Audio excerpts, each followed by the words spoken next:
Every March in central Nebraska, the Platte River and surrounding fields fill with its yearly visitor, the Sandhill crane.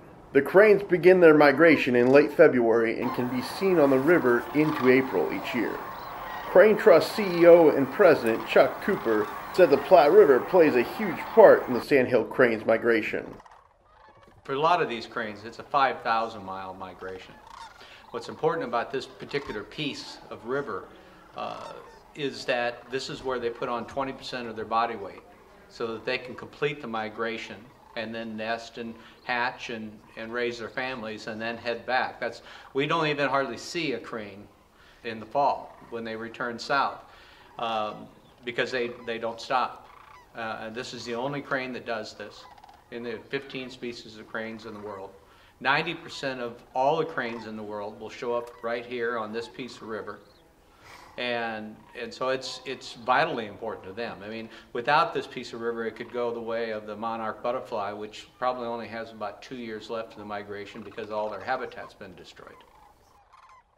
Cooper said the experience people get when they see the cranes on the river for the first time is great. It's really great because we have a VIP crane experience, and most of those folks are from Omaha, and most of them aren't outdoors people. And nearly universally, when we get it back out of the blind, particularly in the morning, and they come out of the blind, they say, "I just didn't know." And that's what just about everybody says, because they've lived here their whole life, and they've just never taken the time to go see. And that documentary that the Visionaries group did on the Crane Trust here a couple of years ago, Jane Goodall's quoted in there of saying, sometimes when you're close to something, you don't recognize the beauty or its importance unless somebody else points it out. And I definitely say that that's true for Nebraskans in the crane migration. Last year we had 2 ladies that came from Shanghai. They came halfway around the world by themselves for one purpose, and that's to see this migration.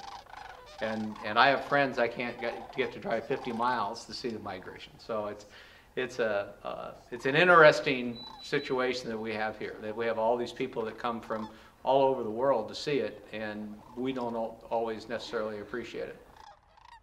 Cooper said the shrinking of the Platte River is what has caused the Sandhill cranes to concentrate to a smaller stretch of the river over the years. They probably, years ago, came to maybe 300 miles of river.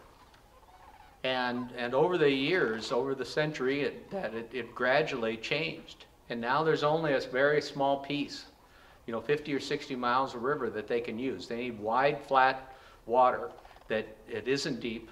They don't swim, and they come back to the river every night for safety. And gradually, what you've seen, there's only about 10% of the water in the Platte River there historically was. The river used to clean itself. Giant ice jams, floods. I mean, we talk about floods now, but we're talking about a river that was literally a mile wide year-round, that is now in parts out here that you can walk across in July and not get your feet wet.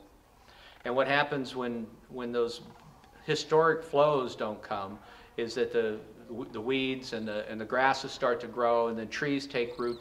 The river gets narrower, and as it gets narrower, it gets deeper. And as it gets deeper, it runs faster. And just about none of the species of birds that come here need that or want that. And so we're one of the few organizations that literally go in and clean the river. The part of the river you were at, there are birds there. Those islands are clean because of the work of the Crane Trust. Another threat to the cranes with the river shrinking is more trees on the sandbars, which gives the cranes less places to roost because they cannot swim. We own Mormon and Shoemaker Islands, and most of those 2 pieces of property, about 4,500 acres combined, have never been tilled. They look almost exactly as they did 300 years ago, with one exception, the trees, because the trees were burned down. The prairie fires that came through every 5 or 6 years would burn them down. The animals would eat them or trample them down. The trees weren't here. And now, of course, after man got here, then you get a lot of invasive species like the cedar tree that isn't supposed to be here. And it can take over if people don't take care of it. Cooper said the Crane Trust is important to the cranes.